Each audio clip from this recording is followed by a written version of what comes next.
أجمعين وأشهد أن لا إله إلا الله وحده لا شريك له ولي المؤمنين الصالحين في الأولين والآخرين وأشهد أن محمدا عبده ورسوله صلى الله عليه وعلى آله وصحبه وسلم تسليما كثيرا أما بعد.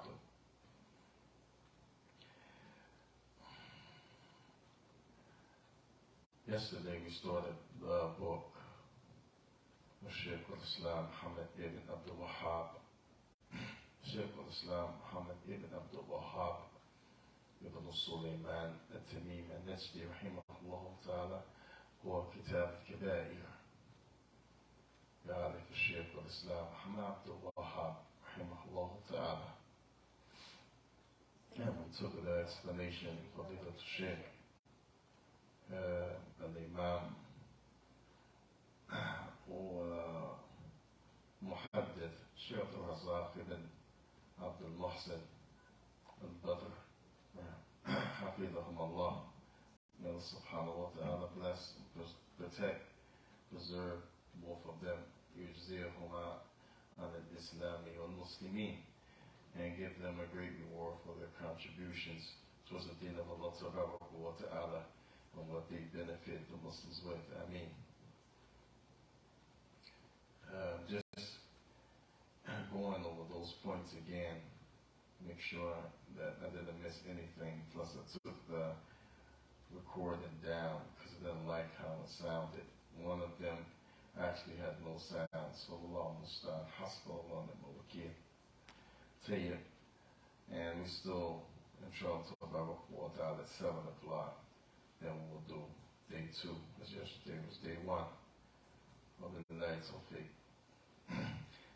So the beginning of the book, Shaykh Razak started to talk about the issue of al-Kaba'ir, and that's because the Imam Abdul-Wahaab, he started out talking about the Kaba'ir. And so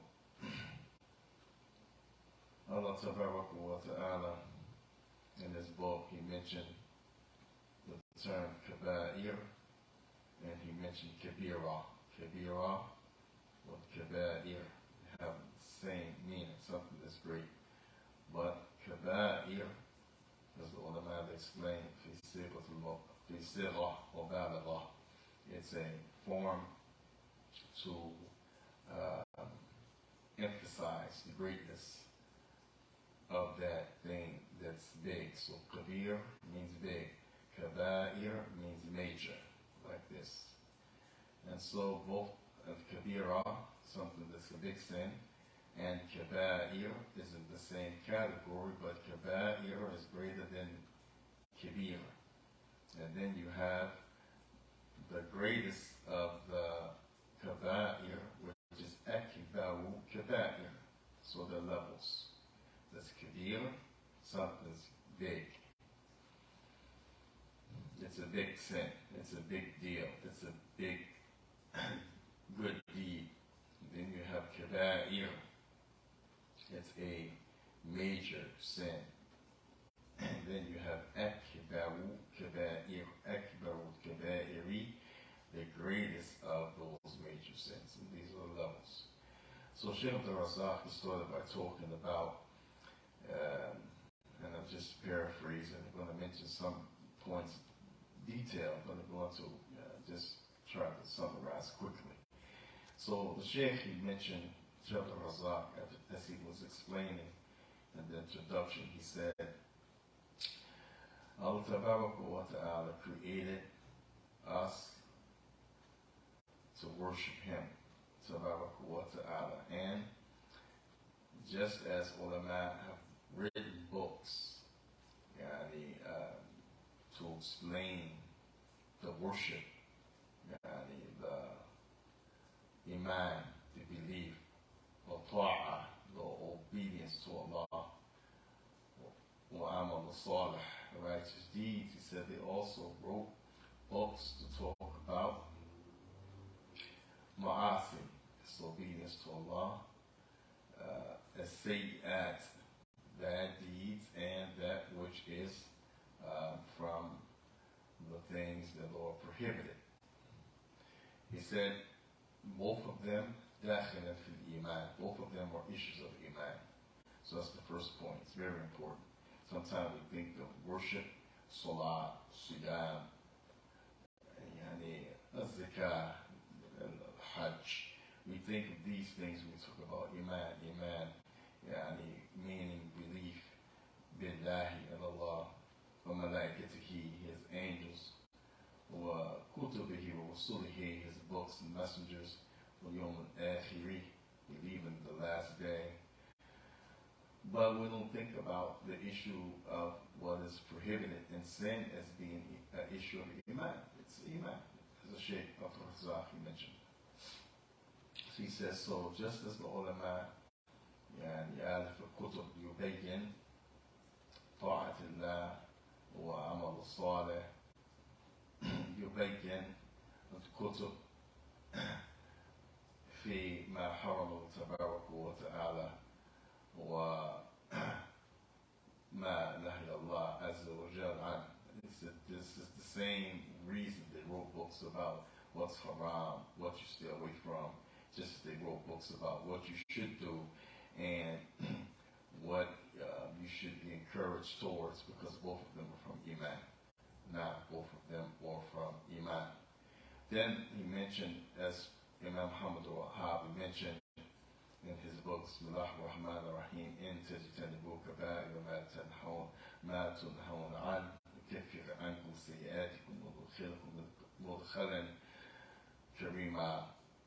Here, Allah wa Ta'ala said, in تجتنبوا كبائر, if you avoid the major sins, ما تنهون عنه, that what you told you to avoid, then يكفر عنكم سيئاتكم, will wipe away the rest of those deeds, meaning those deeds that are not from major sins, because you have two types of deeds. The Shaykh is going to talk about that. Also, Imam Abdul-Wahaab, he also said, قال تبارك وتعالى,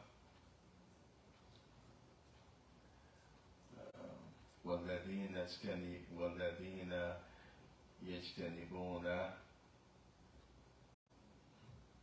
كبائر والإثم والفواحش إلا لمم إن ربك إن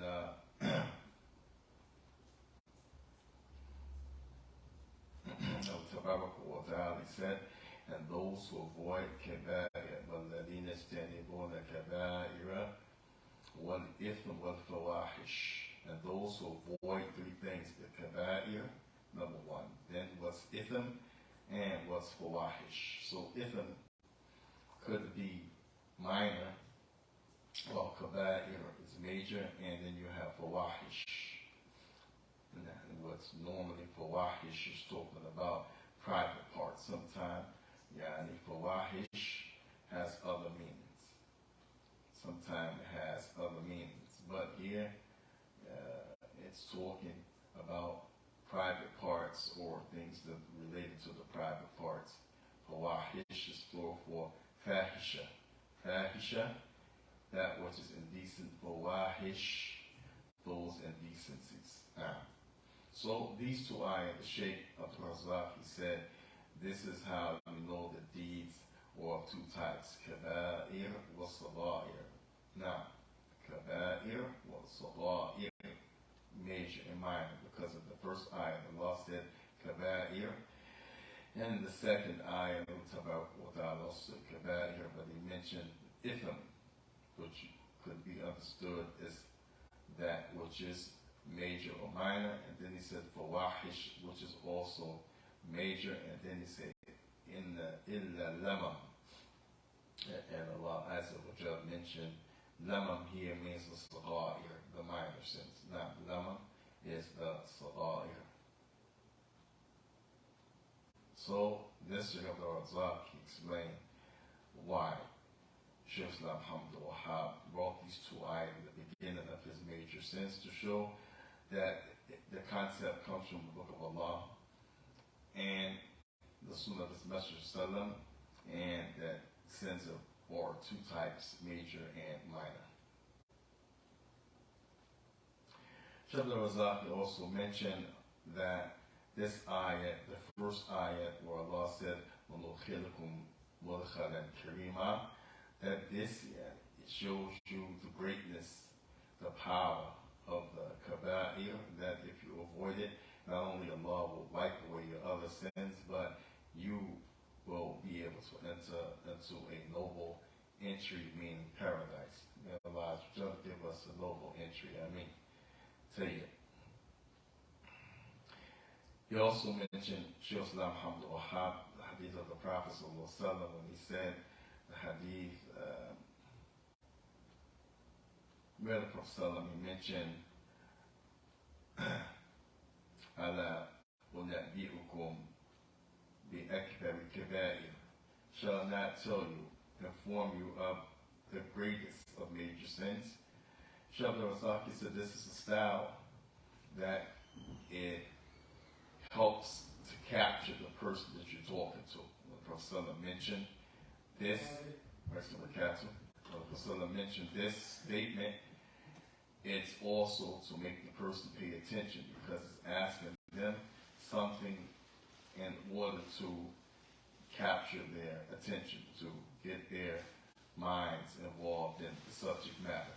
So it said, Allah unabbi'ukum bi-akbar kabair, shall I not tell you the greatest of major sins? And of course, they were paying attention, said, Bala ya Rasulullah, certainly, O Messenger of Allah.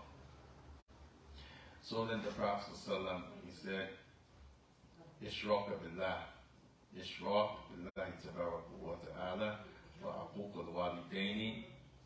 And the Prophet ﷺ mentioned firstly the right of Allah, that you avoid shirk. Then second said, aquq al-walidaini. After that, being disobedient, being disrespectful, being undutiful, being a headache to parents is the second of the greatest of major sins. So this is why the Prophet mentioned this in his sunnah, because Allah mentioned it in the Quran. That's what Tabaraka wa Ta'ala mentioned, and Shaykh al-Razaki mentioned this when I'm adding this. Tabaraka wa Ta'ala said, وَخَضَ رَبُّكَ أَلَّا تَعْبُدُوا إِلَّا إِيَّاهُ وَبِالْوَالِدَيْنِ إِحْسَانًا. And your Lord has determined that you should worship Him alone. No one should be worshipped except Him. He didn't allow you to worship others besides Him. He decided He's the only one to be worshipped, and that no shirk, nothing should be given to anyone that Allah has designed to be given to Him. Worship in the form of salah, worship in the form of dua, worship in the form of zakat, worship in the form of hajj, umrah, worship in the form of slaughtering to get a reward. None of it should be done except to earn the reward from Allah. So this Allah mentioned. And then right after this, right, he said, وَبِالْوَالِدَيْنِ إِحْسَانًا, and to be the best. This word ihsan, we can't even explain this in English, to be honest with you. We have a tafsir kabira, a big shortcoming, and trying to explain this and bring the meaning home from Arabic to English. But the best way is that you say, as in Arabic, one of the words they say for ihsan is badal. Badal is to go all out. Like you said, I went up and beyond the call of duty. Or you say, I exhausted myself. This is the best way kind of to explain ihsan in the tangible sense of doing deeds. So Allah said, وَبِالْوَالِدَيْنِ إِحْسَانًا, you go all out for your parents. There's nothing you wouldn't do for your parents. So the point here is Allah mentioned His right in Quran, the ultimate greatest right that He be worshipped, that He not be associated partners with, that He be obeyed, that He be believed in, that He be relied upon, subhanahu wa ta'ala, unconditionally. And then right after that, the greatest right for humans is rights of the parents. And the Prophet mentioned that in the hadith. So the Shaykh is mentioning, showing how the Prophet mentioned the word kabair, major, just as Allah mentioned it in the Quran. So the Prophet said, shall not inform you of the greatest, from amongst the greatest of major sins. They said, certainly, O Messenger of Allah. Shaykh al-Razaki says, this is a point the Sahaba they had hope. They were afraid to go to hell. They were afraid to burn in the fire. So whenever the prophet was talking about things that led to the fire, they wanted to know. They wanted to know. That's why they said, certainly this, and I wouldn't want to hear that. Oh, we don't have time. This is Bella, yeah, Rasulullah. Bella in Arabic is like, of course we do. Please let us know. So he said, stronger than that, to make parts with Allah, number one. Well, Walidaini, and to be disobedient, to be undutiful, to be mean spirit, to be harsh, to be a person who's rude, to be displeasing to the parents. All above is the meaning of Walidaini, mother and father. And then he said, the prophet was leaning. And this was an action the prophet used to like to do. He used to lean, recline. Rasulullah prohibited you from eating and drinking while you recline. But the prophet was seen eating while he was reclining. So we know even though he told us not to do it, it's not prohibited, it's disliked. Because the prophet wouldn't tell you not to do something and do it if it's haram. If it's haram for us, it's haram for him. Now, but he said, don't do it, meaning it may not be the best thing. You can choke, it may go down the wrong pipe, but from his sunnah, he used to recline. While he was teaching, while he was resting, while he was talking, sometime while he was remembering Allah, and also in this case we said while he was eating. So if someone was sitting in the masjid talking, reclining, he asked him the question, serious question, should I not inform you of the greatest, from amongst them, the greatest of major sins? They said, of course, Ya Rasulullah. He said, making partners with Allah, being disobedient, disrespectful, undutiful to the parents, and then he set up. Shaykh al-Razaki said when he set up, this is when he emphasized Shahadat al-Zur wa Qawl al-Zur. Shahadat al-Zur, you bear witness to something, but really you shouldn't because you weren't there. And Qawl al-Zur, you're saying something. So Zur means falsehood, whether it's in statement or action. Zur means something that's the opposite of truth, whether it's a worship concept or a non-worship concept. So for example, worshiping idols, that's Zur. Worshiping Jesus, praying to Jesus, that's Zur. Saying, yeah, I know he took it because he's always taking something, but you weren't there to see it, Zur. It could be that a person may be highly likely that it's him because he has a history. He was the last one in the room. That's speculation that could be on the side of being right. But the point is, you can't say for sure if you didn't see it, so that would be considered Zur. Now, so Qawl al-Zur was Shahadatu az-Zur. And the Prophet said it over and over, not to bear false witness, not to bear false witness, not to bear false witness, not to say falsehood, not to say falsehood, not to say falsehood, the cover of Bihad al-Qawl. He said it over and over again. He said, Hatta yani dhanna annahu lay yani sakat. He said, so we thought that the Prophet would never shut up saying it. And he was saying it over and over to emphasize the seriousness of that thing. So this hadith has more things in it, but the Shaykh only stopped at that portion because he wanted to prove that the word kaba'ir is mentioned in the Sunnah just like it's mentioned in the Quran, which kaba'ir means major. Major, in this case, major sin.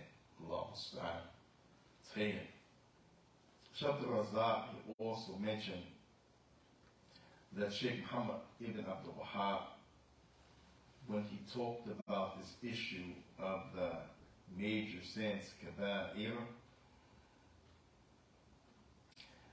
there are some statements that the scholars mentioned how you can tell what is considered a major sin. How can you determine is this major or not?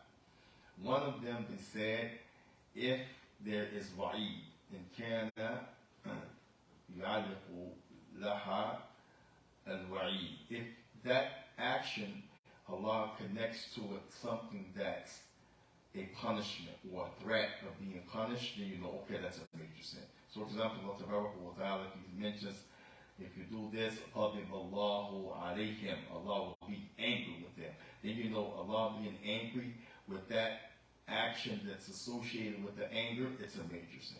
Or if Allah, as we just said, la'natullah alayhim, Allah's curse is going to be upon them. Then you know that action that's associated with the curse is a major sin. Or if a naru, may Allah protect us from the nar, I mean the sin of going to the hellfire, then if the hellfire is associated with the action, you know that's an indication that action is major. It's not something minor, it's major. If it also is connected to the polytheists, the mushrikeen, if it's something that they do, or the munafiqeen, something that the hypocrites do, or if it's something that the Allah Musta'an, the Shaitan, his name is attached to it. It's something that he does. It's a characteristic of Iblis, or any of the people of Shirk, the Jew, the Christian, the polytheism that they make. If it's from those things, you know it's major. You know it's major. Also, the Shaikh mentioned, and kana nefyun min al-imani, if it's something that will decrease your iman. Like Prophet said in Kana, Prophet he mentioned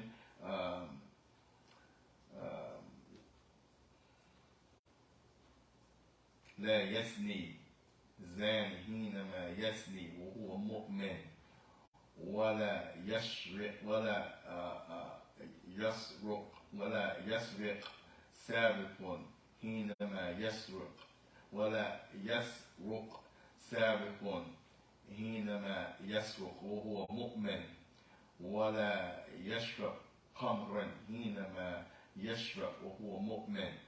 The Prophet said, so when a person makes fornication, adultery, he will never do that at the time when he's a believer. And when a person steals, he will never steal at the time while he or she is a believer. And that person who drinks, alcohol or takes narcotics, they will never do it while they're in a state of being a believer. So this is understood two ways. Some scholars said that means that person, if they reach the level of being a mu'min, if that's the second level in Islam, you reach the level of being a mu'min, meaning you're an angel? No, you're still a human, you can make mistakes, but you won't purposely do major sins. That's a mu'min. The Muslim has admitted that he'll do major sins, he'll be negligent, she'll be, not caring. This is the Muslim. But they still have Imam, they still have the Shahada, inshallah ta'ala. But the mu'min is the second level. He's aware, she's aware, they avoid major sins purposely. They do the obligatory acts first, then they do extra acts to get extra credit, extra reward, extra love, extra protection from Allah. That's the mu'min. So Prophet is saying here, the mu'min basically will never make zina. And if a person makes zina, if he makes fornication, adultery, any sexual act that's against what Allah said, with a mate, your wife or husband, then at that point he's not a mu'min. He could be a sinning Muslim. That's one opinion the scholars give the meaning of this hadith, but he will not be considered a mu'min. Others say his iman is raised from him. SubhanAllah. As the Prophet mentioned in one narration, his iman hovers above his head until he makes repentance and returns from that state. So the point is here, this is another way you know that the sin is major. If it's one of those type of actions where the Prophet says that person's iman will decrease or something will happen to the person's iman, say, oh, that's major. And also the Prophet said, if the Prophet said, فَلَيْسَ مِنَّا, فَلَيْسَ مِنَّا, فَلَيْسَ, he's not minna, from amongst us. So the Prophet mentioned, Ukkasha, فَلَيْسَ مِنَّا, whoever deceives. Ghish is deception. Ghish in Arabic means trickery. Ghish means not being straightforward. So Prophet said, whoever does that, whether it's in buying, selling, whether it's in daily conversation, whether it's in trying to accomplish something, deception. Like Prophet prohibited that you have something, you hold it up for the child, say, here, come get this, and then when the child comes, you put it down and grab it. That's a fish. Because you trick the child into coming to get something that he's only coming to get, and then when he gets to you, you grab him. Ah, I got you. We say, oh, I was just playing. But the Prophet prohibited that action in detail. Called it deception. Now, someone's selling something. You have bad merchandise. So you put the good merchandise on the top to attract the people. And then when you go to buy from you, say, okay. Then you start reaching around and you get from the bottom the stuff that's not so good that you don't want them to see. And you give it to them and it looks good, but when they get home, they open and say, oh man, this ain't so good. That's deception. Which you put the attractive stuff on the top in order to sell the not so good stuff. So the Prophet said, Man Ukkasha, whoever cheats. Man Ukkasha, whoever deceives. Man Ukkasha, whoever is not straightforward. For they submit not from amongst us. Now, does that mean that person not from amongst us is a kafir? He's not a Muslim? No, it doesn't mean that. It could appear to mean that, but it doesn't mean that. What it means, the Prophet is saying, I'm not going to be your lawyer on the day of judgment. I'm not going to intercede for you between you and Allah. You're on your own. And it's not a characteristic of us, the true characteristic of the Muslim, of the believer. So any hadith that has falaysa minna, because there's a lot of hadith where the Prophet says at the end, falaysa minna, he's not from amongst us. Falaysa minna, he's not from amongst us. That means falaysa minna, he's not from amongst us, is an indication that thing is a major sin. So falaysa minna, whenever you see it, the action attached to it, a major sin. Whenever you see something decreases or has a negative effect on your iman, it's a major sin. If the shaitan is mentioned, a major sin. If the fire is mentioned, it's a major sin. If the people of kufr and shirk are mentioned, this is what they do, that action, don't do it, it's a major sin. If Allah mentions, He will be upset with you, the curse of Allah will be upon you, this will happen, He will turn you, you will be like apes and swine. Anything that's negative of a threat is an indication that that thing is a major sin. Now, then Shaykh Muhammad Abdul-Wahaab Ibn Sulaiman at-Tamimi al-Najdi rahimahullah ta'ala, after he mentioned those points about major and minor sin, then he begins his book. He says it's Kabiratul Ula, Kabiratul Qalb. Now, Kabiratul Qalb. Kabiratul Ula, the first major sin, Kabiratul Qalb. The sins, the major sins of the heart. Shaykh al-Razaki said, most often when scholars write about the major sins, because this is a common practice, people have written about major sins, they normally write the book starting with shirk, because that's the greatest sin, making shirk with Allah subhanahu wa ta'ala. He said, however, this Imam didn't start like that. That's not his style. While he's known for showing great importance to bringing an ayah or two or three, a hadith, he doesn't just speak, he always brings the evidence. But in this case, he started with the sins that are attached to the heart, things that are heartfelt, heart done, things that have to do with a person's qalb, which means the heart in Arabic. And Shaykh Abdul-Razaki said this is a proof that Allah blessed them, and this is only from the tawfiq, the special blessings and privileges of Allah, because everything begins in the heart. Even that shirk that most scholars begin writing their major sin books about as the first major sin, even that, it starts from the heart. So Shaykh, he mentions the statement of he mentions the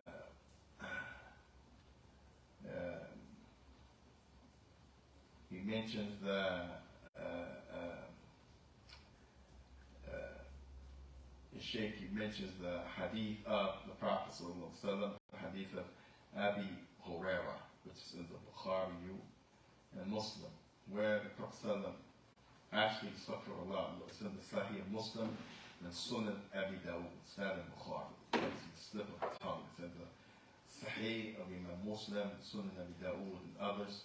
Abi Hurairah, he said that the Prophet Sallallahu Alaihi Wasallam said, "Inna Allah لا ينظر إلى صوركم ولا إلى أموالكم ولكن ينظر إلى قلوبكم وأعمالكم." Now, this hadith is Sahih Muslim. Has different wordings. The famous hadith where Abu Hurairah said Allah does not look at sururikum. Surah here means your shape. So some people, this one is tall, that one is skinny, this one has muscles, this one doesn't, this one is light skinned, this one is dark.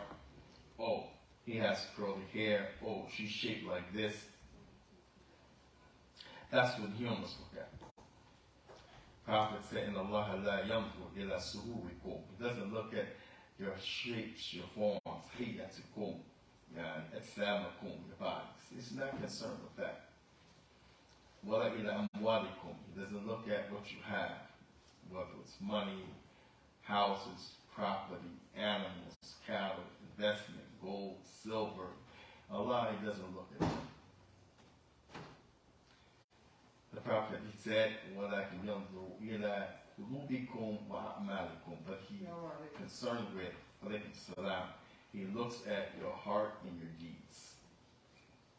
Shaykh al-Razak, he said, this doesn't mean Allah doesn't see you, he doesn't look. Don't get the hadith mixed up, because Allah, he is al-Basir. He sees, watches. Well, ماذا always watching you. But in this case, what is meant, what's understood, is that the looking here, Shaykh al-Razak said the Prophet is saying Allah, he does not look نظر يعني محبة وإكرام made إليه. Allah, here type of looking that's meant in this hadith is a look that a person will have if they love something. They have a passion for something.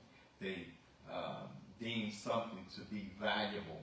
They deem something to be precious. They incline. They like that thing. Allah, he doesn't look at your bodies like that. He doesn't look at your wealth like that. He sees your body. He knows your body. He created it. He knows your wealth. He's aware of what you have, what you don't have. But he's not concerned with it. This is the meaning. He doesn't look at it. He doesn't look at it the way humans will look at it. He only is concerned with the hearts.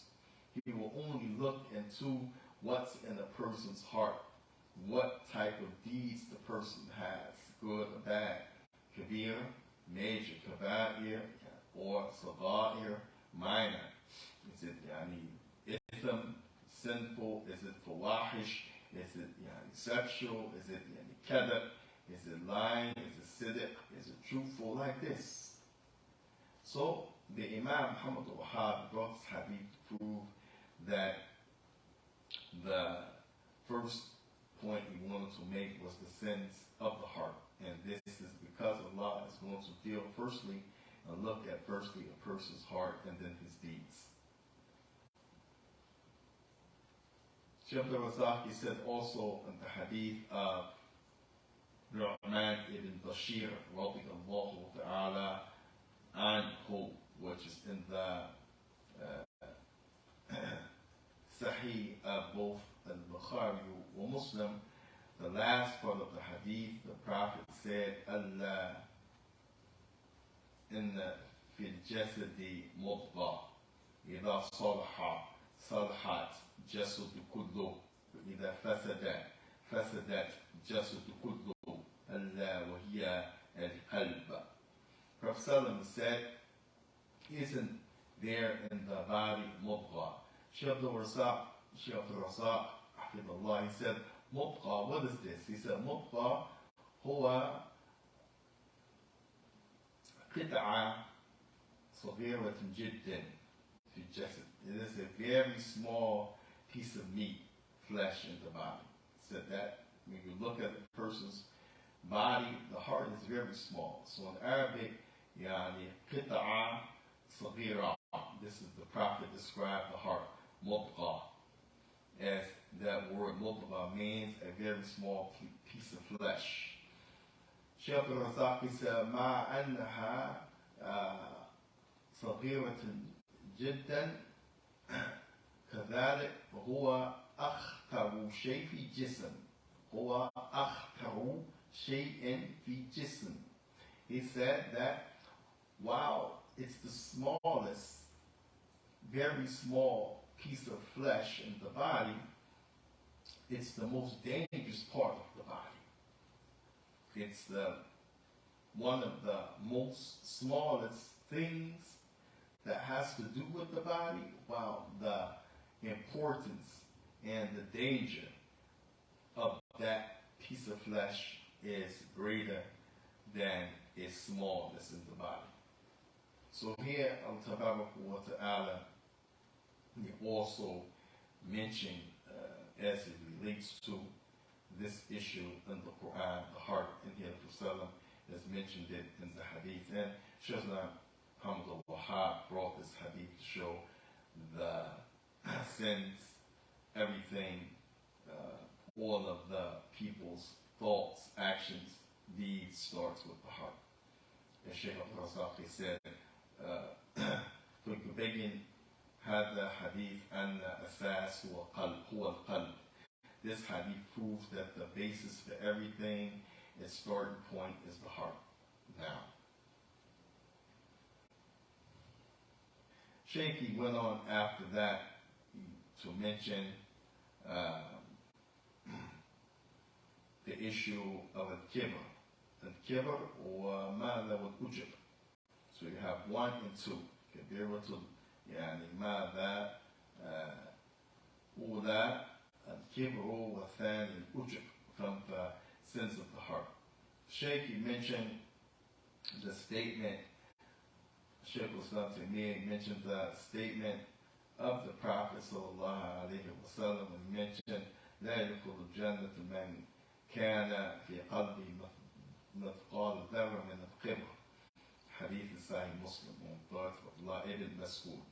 So here the Prophet said, no one will enter the Jannah so as long as he has any amount of kibr, any amount of kibr in his heart. And he described the least amount. Mithqal dharra in Arabic means the least amount. You can have something smaller than that, like the wing of a mosquito, but the mithqal dharra is like almost like the hair on a date seed. That's very small. So Rasulullah said if a person has that amount, the least amount of pride, he won't enter the paradise. So a man said, Ya Rasulullah, rajulun yuhibbu thawbahu hasan wa na'alayhi hasan wa kibr. He said, so are you saying if a man likes nice clothes and nice sandals, he's in this category? The Prophet said, no. Because a person by nature can like nice clothes and nice shoes, doesn't mean that he's arrogant. Then the Prophet went to explain al-kibru batr al-haq wa ghamt al-nas. يعني رد الحق رفضه وجادله. Shaykh Abdul-Razaq, he said here, batr al-haq. Batra, he said it means rad, to reject. Rafada, to not accept. Jadilhu, to argue against. This is the meaning when the Prophet said, Batr al-haq. This is what you do to the truth. You reject it, you won't accept it, you argue against it. Now, he said, وَقَمْتَ النَّاسِ افتخار الناس. Now, يعني نعم to belittle the people. يسقرهم, belittle them, to insult them, to make them demeaned in your speech and in your eyesight, how you feel about them. So these are the two that the Prophet mentioned in this one hadith, Abdul-Wahaab, or Nas. Now, in the Shaikh Abdul-Razak, he said this kibr has to do how you view the people. How you view the people. This is the concept. So you can't just be a personal sickness. It's this personal sickness that includes how you view others. Now, where the issue of ujub, which is the next thing, how you feel about yourself. So kibr, how you view and feel about others, and ujub, how you view and feel about yourself. Shaykh Islam Abdul-Wahaab, rahimahullah ta'ala, so he mentions that hadith about kibr. And Shaykh al-Razak, he said there's also another wording, the hadith, وطول يعني the person in this wording the Prophet mentioned جسم ضخم الجسم أو يعني قصير متين. So the person is stout or fat. The Prophet also mentioned that person is the description of a person that won't enter Jannah. These are descriptions of people that have kibr.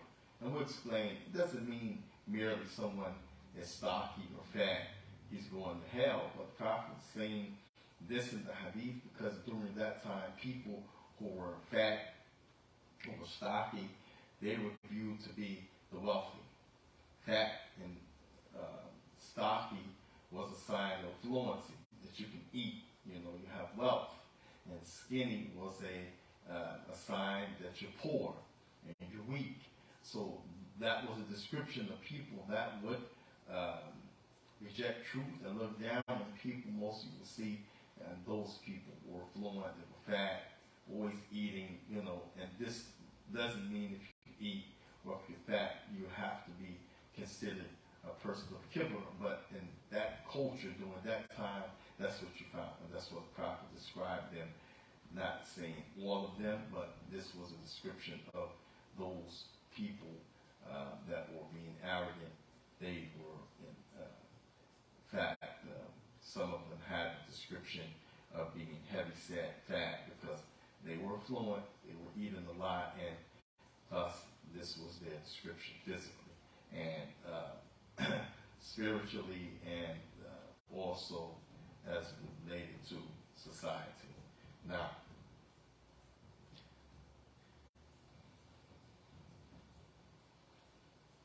Shaykh al-Razak, he said of the ujub, the Prophet said, "Iyakum al-ujub." I warn you of ujub. He said, ujub, it is a person who, nafs, person, feeling himself. Said person is feeling himself or thinks, ma ahsan minni, nothing is better than me. He said, imma fi hayyatihi aw suratihi aw shay'in minhu aw shay'in yani min ibadatihi aw shahrihi aw, the person with regards to how he looks, his hair, what he does, his worship, like this. So the person who has ujub, like the person of kibr, he's going to look down on others because he feels he's better than everybody else because of what he possesses, how he looks, etc. So Shaikh, he said that kibr and ujub, these are the two major sins that Shaykh Abdul-Wahaab brought as it relates to the sins of the heart. And the Shaykh, he mentioned that Allah subhanahu wa ta'ala does not love any one of them. It says Shaykh Muhammad Abdul-Wahaab, he also mentioned Tabarak wa Ta'ala, Inna Allah la yuhibbu kullu mukhtalin fakhura. Inna Allah la yuhibbu kullu mukhtalin fakhura. Allah does not love anyone that is mukhtalin fakhura. Shaykh Abdul-Wahaab brought this in his book of Major Sins, and Shaykh Abdul-Wahaab said, Mukhtal, this is mu'ajjib bi nafsi, the person who's amazed with himself, and Fakura is the one who was mukabbiran ala nas. This is the two things mentioned in the ayah. The ujub, mukhtalan, mu'ajjib bi nafs, wa kafuran ayyi ala nas. He's a person who is above, putting himself above the people. Now, and lastly, with regards to the issue of kibr, then Prophet also, in the hadith of Ibn Umar, he said, he described the person who is, doesn't have, the person, Utal, the person Utal is above people, but he's poor, and he doesn't have anything. Rasulullah mentioned these from the worst type of people, because normally the person who has kibr because he has stuff, because of what he possesses, his status, his wealth. So he puts himself above those other people that don't have. That person says, I have a lot of wealth, I have a lot of children, look at my garden. So then you yourself think and put yourself up over the people, belittle them because of what you have. But here, the Prophet is talking about a person who doesn't have anything. A person doesn't have anything. How can you be up over the people? How can you be a person who's arrogant? So the Prophet said this is the worst type of person. He's going to put himself, feel he's above the people, or he has nothing to solidify that. And this is the end of the chapter that has to do with kibr and ujub, the two sins of the heart, being amazed with oneself, and the issue of pride. Now, قال الشيخ الإسلام محمد الوهاب رحمه الله تعالى الرياء والسمع. Mentioned الرياء والسمع, the issue of showing off and wanting to be seen and heard. He said, Allah Tabaraka wa Ta'ala mentioned in this noble book, وَمَنْ كَانَ يَرْجُو لِقَاءَ رَبِّهِ فَلْيَعْمَلْ عَمَلًا صَالِحًا وَلَا يُشْرِكْ بِعِبَادَتِهِ رَبِّهِ أَحَدًا. The last ayah in Surah Al-Kahf.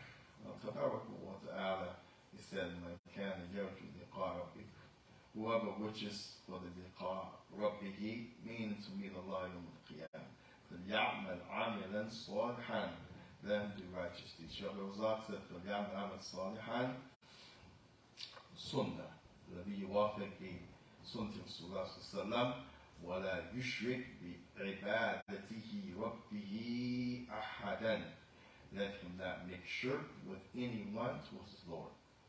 So these two things in the ayah, they constitute, number one, don't do stuff to be seen nor heard, because this is a type of shirk. And the way to avoid that is to do amal salih, which is follow the way of the Prophet sallallahu alaihi wasallam. Shaykh al-Razak said these two things, hadaini shartaini li qabul a'mal. These are two conditions to have everybody's deeds accepted of the ibadah. Yani al-ikhlas, yani that it be free from shirk, wal-mataba' li Rasulillah sallallahu alaihi wasallam, and that it conforms with the sunnah of the Prophet sallallahu alaihi wasallam. He said, بل هو مقتضى شهادة أن لا إله إلا الله وشهادة أن محمدا رسول الله. He said, rather, this is the meaning of the shahada to Allah and the shahada of Muhammad. The shahada, there's no one to be worthy of worship except Allah, al-muqtada, wa la yushrik bi ibadatihi rabbihi ahadan, that you make a pledge that you won't make shirk to Allah. And the meaning, the muqtada of the Shahadat Muhammad, that you won't follow anyone unconditionally except the Prophet. Sallallahu alayhi wa sallam. This two meanings are found from the ayah of the Shahada, and there are also the two conditions for everybody deeds to be accepted, to be free from shirk, al-ikhlas, i.e. zaki, yani khalis, liwajhillah, that they be free from being mixed for other than Allah, and that it be in conformity with the Prophet sallallahu alayhi wa sallam. Shaykh Abdul-Wahaab said, Allah just said ahadan in the end of the ayah. وَلَا يُشْرِكْ فِي عِبَادَتِهِ رَبِّهِ أَحَدًا. He said ahadan يدل على يعني ماذا أي أحد, that you don't make shirk with Allah with anyone. لا ملك مقربون ولا نبي مرسل. Now, whether it be the best of creation like angels and prophets and messengers, no one is excluded. Everyone is included, and that's why Allah said ahadan at the end of the ayah to specify this point. The Shaykh, he says, Abdul-Wahaab, the hadith where the Prophet sallallahu alayhi wa sallam mentioned, Man sam'a Allah, sam'a Allahu bihi, wa man ra'i Allahu bihi akhraja. The hadith of the Bukhari Muslim. Well, the Prophet sallallahu alayhi wa sallam said, whoever seeks to be heard, then Allah will give him that which he saw, it will make him heard. Whoever seeks to be seen, then Allah will give him that, he will make him someone who was seen. Shaykh Abdul-Wahaab, he said, the people who seek to be seen, they are those who do the actions so that people can see what they do. Yura'un an-nas. And normally, if the people can't get people to view them, then they'll settle for someone hearing about them. So, for example, someone say, yeah, so-and-so did this and that, and yeah, I heard he was over here and he went there. That's someone hearing about you. That's part of the hadith. Man sama'a Allahu bih. Whoever seeks to be heard about, the talk of the town, the discussion at hand, Allah's going to make that so. And we're here talking about, again, in worship, ibadah. Hey, it's not doing it to be rewarded by Allah. It's not doing it because it's the right thing to do. The right thing to do. He wants to be seen or heard. And then the Prophet said, whoever seeks to be seen. Shaykh Abdul-Wahaab said this part, that person, he wants the people to look at him, to watch what he's doing. He said, so the default is if a person can't be seen, he'll settle for people hearing what he did. He'll settle for people hearing what he did. But the choice, the one that's most preferred, is that people watch you, see you, you're entertaining them. If you can't get that audience, then you'll settle for people just hearing that you did this, you did that. He said that both of them, these are sins of the heart. That's why Shaykh al-Islam, Abdul-Wahaab, he brought it as sins of the heart. Both of them sins of the heart. And they're those sins that will get your deeds not accepted by Allah Tabaraka wa Ta'ala, Shaykh Abdul-Wahaab mentions.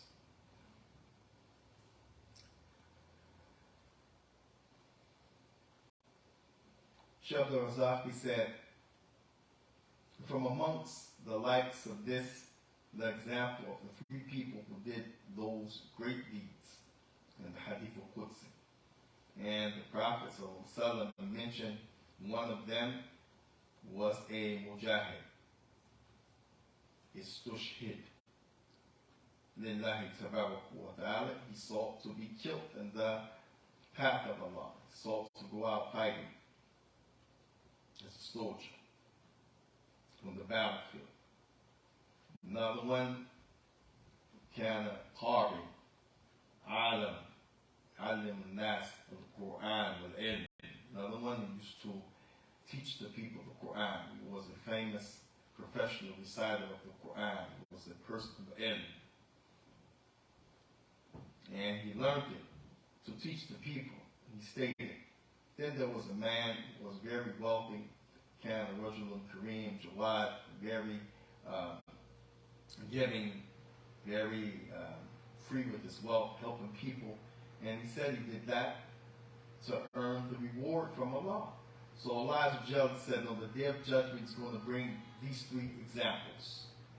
And He's going to ask each one of them what they did. Each one of them going to say, I did this to earn your reward. I did this sincerely for your sake. I did this so that I could please you and enter Jannah. Allah Azza wa Jal, He will say, Kadabtum, you have lied.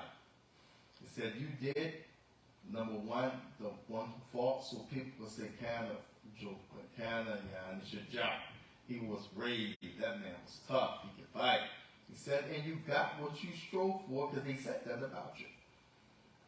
And the one who taught people said, you did that learning and teaching so people can say, oh, Alam, MashaAllah, he's a scholar, he's got ilm.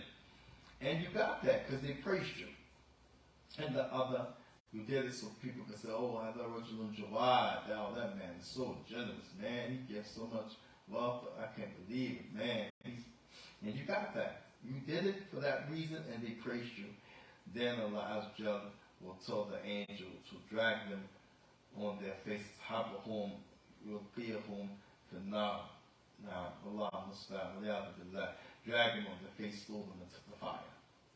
This hadith, Shaykh al-Wasaqi said, these are the greatest deeds in Islam, while the punishment still is the fire because of the niyyah. Their intention wasn't right, the heart wasn't right as it related to those deeds.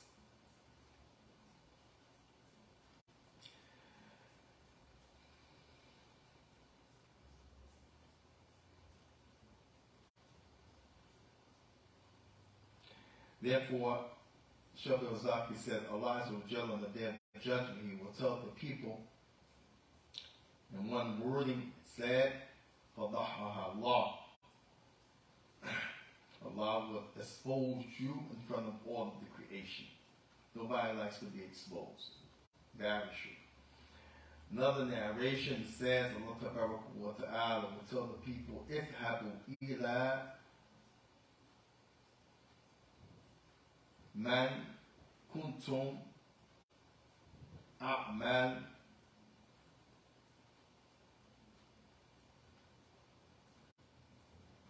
بهنم. لا Allah subhanahu wa ta'ala will say, يعني اذهبوا إلى من كنت فعل به. He said, go to those who used to do the actions for. Don't come to me on this day. And then Shaykh al-Razaki said, the Prophet said, Tamisu ajr indahum. Tamisu indahum ajr. Go get your reward from those people. Now, because Allah didn't accept it. And Shaykh al-Razaki said, that's because the Tabaraka wa Ta'ala said, Ana aqna'u shuraka'u. من أشرك معي فيه غيري تركته وشركه كما قال. He said, I am in no need of partners. Whoever does shirk with me, does the action that's supposed to be for me, in it is shirk to other than me, I will be free from that one who did the shirk and the action itself. So this, the Shaykh mentioned, Wallahu Musta'an. And lastly, ماذا بارك الله فيكم. We covered the last two things, the issue of khulud min rahmatillah wa aman min makrillah wa farah. والفرح قنوط من رحمة الله يعني disdain from the mercy of Allah subhanahu wa ta'ala والأمن من مكر الله and feeling you won't be punished by Allah. Allah Azza wa Jalla said فَأَمِنُ مَكْرَ اللَّهِ فَلَا يَأْمَنُ مَكْرَ اللَّهِ إِلَّا قَوْمٌ خَاسِرُونَ. Do you feel free and safe that Allah will punish you for your sins? None feels that secure except they are from the people that are the losers. They're going to lose out because that mentality will make them not do good deeds, not make tawbah, and in the end, they won't have any deeds accepted because they themselves thought that they had so much going for themselves, Allah will not punish them. Like we said, ujub. They feel that they're the best and they have so much ibadah and their recitation is this and their deeds of that. Allah's not going to punish me, so they will never make tawbah. And in some cases, they feel they have arrived, so they won't do more deeds and they will be of the losers and they will be punished on the day of judgment. Also, qunut min rahmatillah, those people will not make tawbah because they say, how can I make tawbah? Allah will never forgive me. I did so many bad things. So these two deprive themselves of deeds. The aman min makrillah, the one who has ujub, he feels so righteous that he doesn't think he can be punished. And in a lot of instances, they stop doing deeds. They don't increase. They don't do sunnahs. They don't do extra. They feel, my type of worship, I'm good. So they will never win. And the one who despairs from the mercy of Allah, they won't make tawbah. If they feel, I'm too dirty, I did the worst deeds, Allah will never accept from me anyway. SubhanAllah. So these two, they bar themselves. They're stopped from doing deeds because of their sin, that which is connected to the heart. Qunut min rahmatillah, yay'as min ruhillah, not taking advantage of the mercy of Allah, closing the door to His mercy and feeling secure because of what you have of deeds and who you think you are, when in reality, no one is safe from the punishment of Allah subhanahu wa ta'ala. Except those who obey Him and avoid the major sins. Now, and the last point we mentioned from last night was farah. The farah. And just as huzn, being sad, is an action of the heart, the Shaikh, he said farah. Wa amal al-qalb, being happy, joyous, is an action of the heart. And this is from the major sins, as Allah Ta'ala mentioned, إنهم كان في أهلهم مسرورا. They used to be so happy and rejoicing when they were with their families. And Allah Azza wa Jalla also said, إنهم كانوا قبل ذلك إنهم كانوا في أهلهم مشفقين. إنهم كانوا قبل ذلك مشفقين. إنهم كانوا في أهلهم مشفقين. Now, so you have two sides. You have those who were with their families, and everything was fun, joy, as Allah Ta'ala mentioned. إنهم Allah Ta'ala mentioned their case. The Quran said, إِنَّهُ ظَنَّ أَنْ لَنْ يَحُورَ بَلَى إِنَّ رَبَّهُمْ كَانَ بِهِ بَصِيرًا إِنَّ رَبَّهُمْ كَانَ بِهِمْ بَصِيرًا. Now, they thought they will never be punished. They thought they will never be taken to task.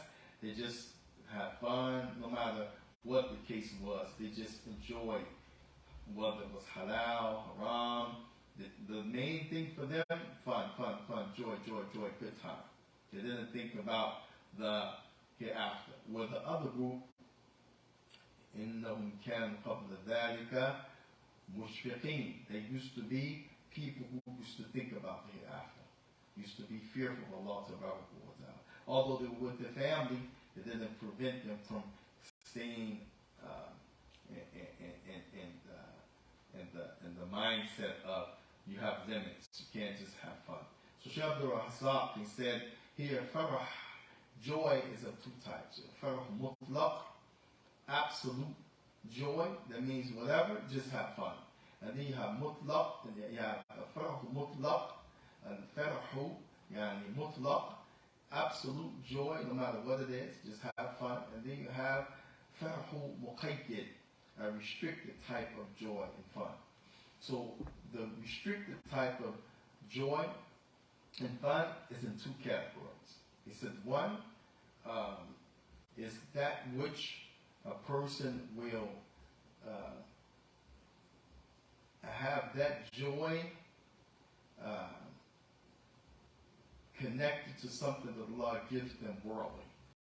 And then the other has to do with the joy of what Allah has given them of guidance. So if Allah gives you something, then you're joyful of that thing.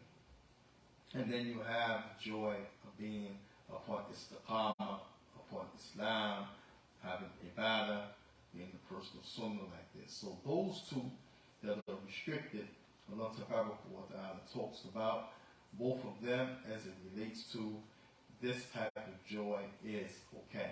Allah Azza wa Jalla give you something, فَلِذَلِكَ فَيَفْرَحُوا هُوَ خَيْرٌ مِّمَّا يَجْمَعُونَ. Allah Ta'ala says, so because of what He gave you of worldly things, and because of what He gave you of guidance, then let them rejoice. And Allah Ta'ala mentioned the guidance, let them rejoice, it's better than everything that they have. So the ultimate joy is because of guidance, because of being upright, being a person who's upon ibadah. And you give that credit to Allah, but you're happy in return. Because Allah didn't have to make you upon istiqamah, didn't have to make you upright, He didn't have to guide you, didn't have to protect you. Now, so you rejoice at that, and that's an action of the heart. Allah gives you something, He gives you good health, He gives you strength. Rejoice at that. Be happy about it. Don't be sad, depressed. Count your blessings, Ta'ala, and He gives you sustenance. He gives you things you need, things you want. That's the reason to be happy now. But if you have farah mutlaq, absolute happiness, then when something bad happens, you find pleasure in that. Something is a major sin, you find happiness in that. Something that should be hated, you find a way to find joy in that. This is the one that's prohibited. Now, and so you have the two types. The one that will come of their judgment, all they experience was joy with their people to the point they forgot Allah, and the ones that إنهم كانوا قبل ذلك مشفقين. There used to be people that still and all they feel Allah when they're with their people or they weren't with their people. You can become lax when you're with your family. You can become lax when you're with your people. But if you remember Allah Subhanahu wa Ta'ala, you have a level of barrier between you and just happiness for everything, loving and liking any and everything. Then you'll be from those who escape the sin of having joy, which is prohibited. So there's a prohibited, blameworthy joy, and there's a praiseworthy, halal joy. And these are from the issues that we covered yesterday and the two parts of the seminar. This is one session, but there were two sessions last night. Wallahu musta'an. هذا وصلى الله وسلم على نبينا محمد وعلى آله وصحبه وسلم تسليما كثيرا. One point I forgot to mention as it relates to the riya'u, doing stuff to be seen. Shaykh Razaki said, in this day and time, now because of the technology, if a person back before all of the technology tried to get people to watch them or see them, if that didn't work, they will settle for someone hearing about them. He said, but now, he said, and it's to the point that people, they won't have worship because they'll do this on the tawaf. They'll do this when they make the sa'i. They'll do this with all of the acts of Hajj or Umrah. Take a picture. Take a picture. Take a picture. He said, is this in line with Allah wa ta'ala said, وَأَتِمُّوا الْحَجَّ وَالْعُمْرَةَ لِلَّهِ, to make the Hajj and the Umrah for Allah subhanahu wa ta'ala. He said, is this in line with Allah wa ta'ala's statement, وَمَا أُمِرُوا إِلَّا لِيَعْبُدُوا اللَّهَ مُخْلِصِينَ لَهُ الدِّينَ, and we have not commanded them except they should worship Allah with sincerity, purely in the religion. He said, if they make the, between the Safa and Marwa, they're making the sa'i, running between the mountains and taking pictures. Not only taking pictures of all of their worship, they're taking pictures of themselves and others doing the action with them. Group pictures. He said, no.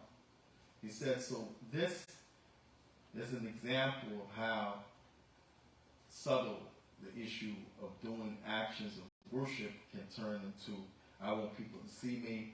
He said, and in this case, if a person posts the pictures, even the people don't see you, they can talk about you, like the hadith mentions, the one who seeks to be seen and the one who seeks to be heard. So they're hearing about you through the pictures. And this, the Shaikh, he warned us with regards to the issue of doing actions of worship, keeping them pure, not making them in the category to be seen or heard. Allah musta'an. So صلى نبينا محمد وعلى آله وأصحابه وسلم تسليما كثيرا والحمد لله رب العالمين. سبحانك اللهم وبحمدك أشهد أن لا إله إلا أنت أستغفرك وأتوب إليك.